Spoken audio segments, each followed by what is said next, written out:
I've had experience in selling online prior to setting up Rockpapercopy. I've been selling clothing and furniture. Obviously, with this kind of business, it's difficult to travel because you've got the merchandise with you. It's impossible to travel and send orders. Want to discover new parts of the world while filling the pet-shaped hole in your heart? House-sitting website Trusted House Sitters gives you the chance to live as a local in over 130 countries, opening the door to a world of travel possibilities.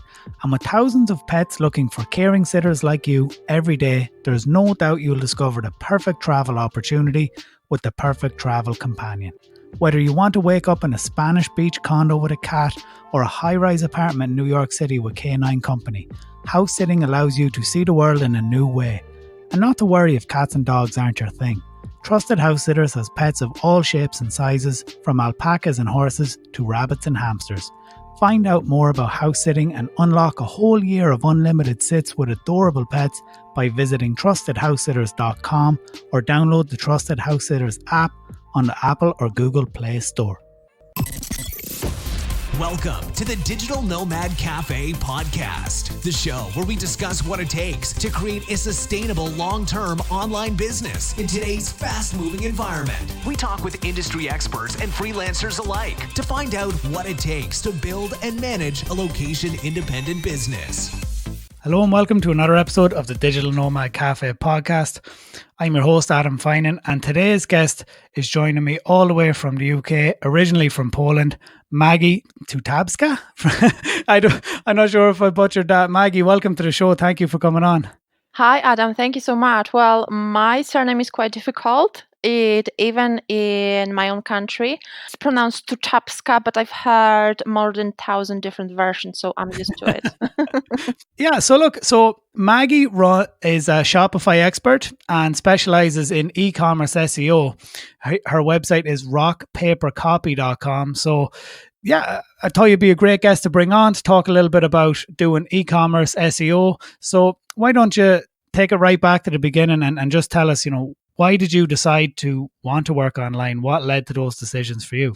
Thank you so much, Adam. So I started Rockpapercopy about 4 years ago. The idea was to start location-independent business. I didn't even there was so many names. I mean, there wasn't even that popular did this kind of work, and so I wanted to have something like laptop lifestyle, be this kind of digital nomad, and the idea was to move to some tropical location because I really don't like cold. Move to tropical location within the 2 years, but obviously work and travel, and I wanted to find a job that would allow me to do that. So obviously I've had experience in selling online prior to setting up Rockpapercopy. I've been selling clothing and furniture. Obviously, with this kind of business, it's difficult to travel because you've got the merchandise with you. It's impossible to travel and send orders. And yeah, I started on Upwork just by writing articles, and it kind of phased out into SEO kind of naturally. Yeah, it tends to happen. So I guess I've probably said it in almost every episode at this point. That's how I started too, doing articles for people, and people, as you're writing articles, people are often asking you to, make them SEO optimized and make them keyword optimized, and you start to learn a little bit about SEO, and I guess, you can become more valuable as a writer and command a higher fee if you have your SEO skills to go along with it, to accompany it. Absolutely, because the main reason why people add articles is to start getting traffic from Google for these articles. So obviously, they have to be optimized for certain keywords, and yeah, you learn about SEO along the way. However, I will never forget. Obviously, it's fascinating how actually you can learn about so many fields when you work with different merchants in different fields. I learned so much. For example, doing research for certain clients. However, one client that I really didn't enjoy articles, and I think I refused writing for them, was about human parasites. So I said, I'm don't want that in your head. Yeah, we had some. Oh man, it's funny. Like, yeah, some of the stuff we wrote about is when you think back, you're like, God, why did I do that? But I don't know. When you're cutting your teeth as a freelancer, you take what's going. You know, it's like you're building your skills. You're like, I can write about anything. But as you develop your skill set, you tend to niche down and realize, writing about things like that, maybe you don't need that in your life. No, and it was kind of depressing just doing the research on this topic.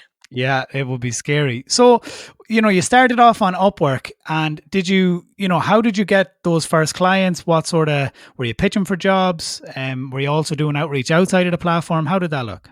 I think I was doing the reach out to clients. So I was pitching for the job. I think I had the free package back then 4 years ago. It was a limit of, I believe it was about 20 pitches that you could do per day, but it was so draining to write individual pitches for each project, for each new client, and so on. And sometimes they didn't even end up with the work.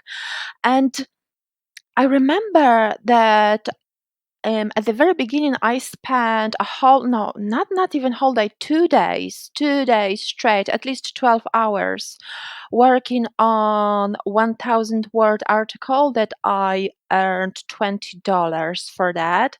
And I remember I was with my parents back then, and my mom said, "It's just. Do you really want to do this job? $20, 2 days straight, and then $20." But obviously, in the beginning, the money was yeah, the money was really low. But that's what you would expect, or that's what you should be really prepared when you start in this niche. So when did things start to change? How long were you on the platform, or did you come off the platform? When did things start to pick up and turn around and start to look like Rock Paper Copy, where you are now? I think within the first 6 months, I started getting more regular clients outside of Upwork, that I was bringing few $100s per month. I was house sitting back then, so the first year I didn't really didn't really pay for any accommodation. I was house sitting for the first year to save on money, obviously, to get this started. And I think after the first year, I moved to Thailand, so I was already making some kind of comfortable money. I had this website already. Brilliant. So you were house sitting, and where was that that you were doing that? I was doing this for the first year since I started, and it was all over the UK, so mainly London area. There was some house sitting over Christmas in countryside, in Scotland.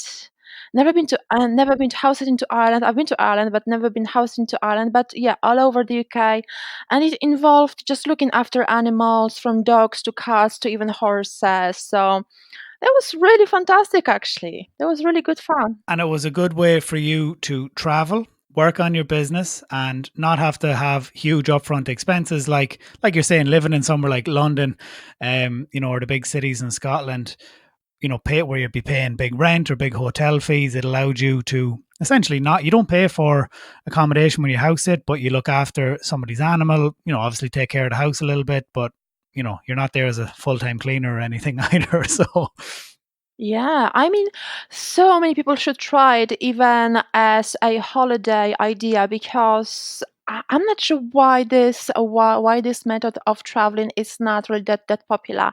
I mean, you have to prepare in advance, obviously have a profile, but this is such a great way just to live for a few months in exotic location for free in amazing house, because you can choose where you want to go.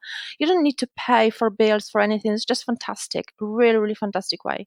love it. Yeah, I mean, it's definitely another way and another option for people to consider when they do want to go traveling, and maybe they don't have a huge amount of money, but they're bringing in, maybe they're bringing in enough revenue. Or even if you are making loads of money, you get to go and stay in sweet spots. It's like these are people's homes. It's the places that they live and look after. I've looked on some of the websites, trustedhousesitters.com being one of them, and the locations, I was browsing there, like looking at Spain and France, and you're like, Jesus, it's like, yeah, just look after my dog. I want to go away, out my yacht. It's like, okay, sweet.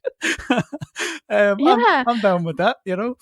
it is really amazing. It is really as good as it sounds, and it is really mind blowing. Sometimes I ended up going to the house where the owners were already gone. They just left me a key underneath the like the doormat. And they never met me. We never spoke on the phone, and it happened to me twice. My mom was absolutely freaked out because she thought I would get murdered or something like that. Thankfully, you didn't. And I guess I believe No. the trust, but the trust there is in the platform. The trust is in whoever they have registered their house with. They trust the platform that they're not going to send, you know, some lunatic to their house who's going to kidnap their dog, and vice versa, that you're not going to be put in a situation that will be detrimental to you. So there's vetting processes in place, like you said, with regards to your profile, proof of identity, and probably the other way around. So cool. No, look, that's really interesting. It's definitely something that I've seen growing in popularity for as an option for people to go and do when they travel. So look, house sitting, that was your introduction to the UK. It's how you managed to travel around and help to build a business. And that's an awesome way to do it. So as you started to grow, did you look to hire any help? You know, how when things started to get really busy, be a bit more work than you could handle, how did that look for you? Yeah, so I think in the second year, I managed to hire one person to deal with my email inquiries. I think I had a few virtual assistants. They were mainly based in Southeast Asia, like Philippines and Malaysia, and they were helping me with, I believe, some basic article writing and and I believe some basic like website tweaks if it required a little bit of coding, for example, like changing the button, changing the header area. So I don't have experience with that. However, my specialty is in SEO, but if clients ask for help with some kind of design tweak, I can always help them, obviously outsource it. Yeah, no, that's sweet. You narrowed down into Shopify, and you recently got your Shopify expert certification. So, can we talk about like why did you choose Shopify? Did you see an opportunity there? Yeah, so I used Shopify for my second business when I was selling furniture. I loved it. I felt that it is a powerful and growing platform because I started using it 2012. So I'm not sure when they launched, but I think it was only a few years before that. And they were growing and they were kind of establishing themselves as the platform of choice for somebody who wants to sell online because of their powerful apps and their powerful preparation. Obviously, all of these integrations that are necessary or that are required for someone who wants to run a really really smooth online business or e-commerce business. And I knew this platform, so then I started offering SEO for Shopify merchants, and then gradually I became Shopify partner and Shopify expert only last week. Niching down into many of the SEOs who I've spoken to, there's a lot of affiliate SEO people, there's local SEO. So you're actually the first e-commerce SEO specialist who I've had on. So, when it comes to building links for e-commerce SEO, do you have any tips and strategies that, you see working today? There's one of my clients actually works on the backlinks right now, and he's been with me 2 months, and only today he managed to get to page one for one of the keywords, which is fantastic. So he invested in SEO monthly package and he started doing the backlinks. And what he's doing is actually investing in PR firm who, because he's got quite a big budget, and he's been featured in Forbes, CNET, and all of those. But he's US based, so all of those made. But he really has big budget. I'm not sure how much he's paying for being featured in those magazines, but obviously it is paying off definitely because his sales improved dramatically in the last 2 months. Yeah, I mean, definitely getting a good piece of PR can drive some traffic so long as it's qualified. But with e-commerce stores, you definitely see PR playing a huge role in being collaborative with your SEO efforts. So having a combined PR and SEO effort to try and get these features, looking for angles related to the brand. So, maybe you're selling, like, let's say, vintage clothing in this example, trying to create PR pieces around sustainability. So it's related, but it's not directly related. Could be similar if it's vegan products or recycled furniture, upcycled furniture. So there's definitely a big collaboration I've seen anyway in terms of building links for e-commerce stores through creative PR outreach. So would you agree with that? Yes, absolutely, absolutely. And PR still works because those magazines moved from being paper to being online. So obviously, you don't only get recognition in those building your trust, building your authority, which is obviously very important in terms of SEO, very important for Google, but also get high quality backlink. However, I'm not sure how because backlinks is not my specialty, Adam. I'm not sure if you agree that if Forbes, for example, they send a backlink from a client, but it's no follow. So does it still count to SEO or not really? Oh, well, it doesn't pass. It's not meant to pass any rank. You know what I mean? So, like, it's still a signal, though. I mean, people will argue this till they're blue in the face. It's still a signal from Fords to your site. So, like, but it doesn't say, like, I trust this site and I'm passing my value over to it. But, so look, let's circle off that then and on to more, the area that you are specializing in, which is the on page stuff. So, what do you see as some of the most common SEO issues with Shopify stores, ones that you've dealt with in the past? Um, the issues that are a little bit, maybe I wouldn't call them issues, but I would call them an area for improvement because, for example, my own website is built on WordPress, and I can see the huge difference as to the elements that I can optimize on WordPress and how I do not have access to optimize the same areas in Shopify. And because I cannot optimize those areas, it naturally doesn't give me the same advantage that I would get with a platform that allows me to optimize those elements. For example, all of those little tweaks, such as those links, images, any page, just usability, just accessibility to edit or SEO optimize every single detail. So I think this could be an area for improvement. I do understand that Shopify specializes in e-commerce, and WordPress obviously put the effort to help people improve their SEO. So this is their USP. With Shopify, it's e-commerce, it's selling online, so on. Oh, you can still rank. I guess Shopify stores still rank well. It's just a little bit like you're saying.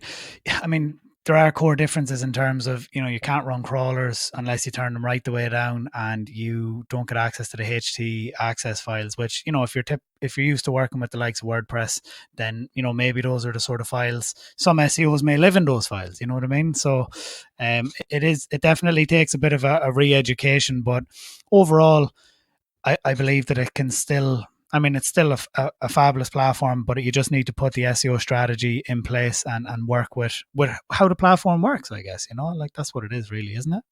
Yes, absolutely. I've achieved amazing results with with the right strategy. If you know what you are doing. I achieved fantastic result with SEO when it comes to the Shopify platform, and yeah, it's definitely possible to rank on page one. And when it comes to the SEO, one thing to remember is to know which kind of keywords to pick, because keywords still do matter, and you have to know that there's actually difference between the keywords you can pick for your online store in order to bring traffic that converts, and the keywords that you actually pick if you have a blog. So these could be completely different keywords if you want to rank those two different platforms. Okay, yeah. Obviously, I guess if you are running an e-commerce store, doing comprehensive keyword research is a big part of the strategy. Really, you often see, especially if a site is already established, by looking at the website, its current rankings, and then reviewing all of its competitors and the keywords that they rank for, and just kind of compiling lots of spreadsheets. It's a lot of spreadsheets, and looking through the search volume, keyword difficulty, and putting together a list of target keywords, and often going back through the website, updating some of the existing content and pages, product pages, can make a big difference, to help them with your overall SEO rankings. Absolutely, absolutely. So you can never dismiss a good, thorough on-page SEO. This is the start when it comes to your SEO, because you need to make sure that your website is Google friendly, that Google likes it, that Google wants to rank it, and then you move on to creating excellent content, because this is something that Google really started paying attention in the last few years. So really, really good quality, unique content as well. Cool. So just kind of sidestepping. So with regards to Rock Paper Copy, so what has helped you to grow the business since those early days of Upwork and you started to transition? So have you had mentorship, done courses? What has helped you over the last, let's say, 12 to 18 months to really grow the business overall? So I started investing in coaching in the last few months. So that definitely helped me grow as a business owner. However, I continue invest in my education when it comes to learning new skills, and obviously continually learn about SEO, because SEO changes all the time. Google requirements change all the time. So mainly, I spend time on researching this topic on YouTube, reading SEO blogs, SEO publications, listening to podcasts. And continually improve my website, continually improve my skills, and research how can I also help my clients get the results that they want, such as improve sales, improve their ranking in Google as well. And how long do you typically see, I understand SEO is a long play, it's not like you turn on a Facebook ad, you see, within, as soon as the ad is accepted, the once you start driving traffic, same with PPC, SEO is a longer tail, it takes more time. So typically, when you're working with clients, how long would you expect before you start to see some sorts of movements in the rankings overall for the stores? That's a really good question, Adam, and it often depends on the store. But the results that I've noticed with the SEO monthly package that I've launched a few months ago is the results when it comes to Google rank. I start seeing the results after about first 3 weeks, and then the increase in sales, increase in traffic are definitely expected after 5 weeks maximum. So it's not too long of a play. So there obviously typically must be easy wins with some of the people who you're working with to help increase the qualified traffic from those target keywords that you've identified. So Yes, absolutely. And it's one thing to remember is that the results can often depend on the age of your website, because younger websites are, as I mentioned, the trust plays such a big role for Google, and younger websites don't have this kind of trust in their niche. So that might slow down the results that we'll see when it comes to SEO. It's much quicker to get these results for a website that has been operating for 2 years or longer. I totally agree. I mean, Google have a sandbox. I believe it's about 6 to 9 months. You know, I mean, Maybe there's ways around it. I don't know what they are. But I mean, typically, especially in something like e-commerce, where, I mean, you could be selling watches, shoes, clothes, fashion. I mean, it wants to make sure you're established, you're trustworthy. So it's not going to really give you any of that traffic unless you earn it through like, a huge PR campaign. But typically a new store is not going to rank out the gate. Yeah, like you're saying, it requires work and time and investment. So look, thank you for taking the time to come on. So can you tell us, if you were back, if somebody is listening to this and they were interested in SEO, they wanted to get into doing e-commerce SEO, work remote, do house sitting, all these sorts of things, what would be your wise words to somebody who's walked the path, and if you were talking to that person now? Oh, well, I suppose that when you start, there's so many questions that you might have, but I would say just go for it. Don't be discouraged by the slow start, because yeah, you have to be prepared to have a slow start. Perhaps have a certain budget that will help, or certain strategy that will help you go in, cover your expenses for at least 6 to 12 months. So make sure that you've got it covered, so you kind of work comfortably, not being stressed out, how you're going to pay rent or mortgage for the next month, especially when you've got a mortgage. But yeah, definitely go for it and believe in yourself. Absolutely. A lot of it's to do with mindset and consistent action. Absolutely. Mindset plays a huge role. Absolutely. So Maggie, where can people find you on the web? What's the best way to get in contact with you? Please find me on www.rockpapercopy.com. You can contact me and book a free chat, and I also offer free website critique and free SEO review, and this is on my website. Perfect. So you got nothing to lose. So if you're listening to this, you have a Shopify store, you're thinking about improving your SEO, hit up Maggie for a wee chat, a consultation, and see if it's right for you. Yes, absolutely. Thank you so much. Maggie, thank you so much for joining us. Thank you to all our listeners. Make sure to head over to digitalnomadcafe.com to get the links and resources that were mentioned in this episode. Take care, Maggie. Thank you, Adam.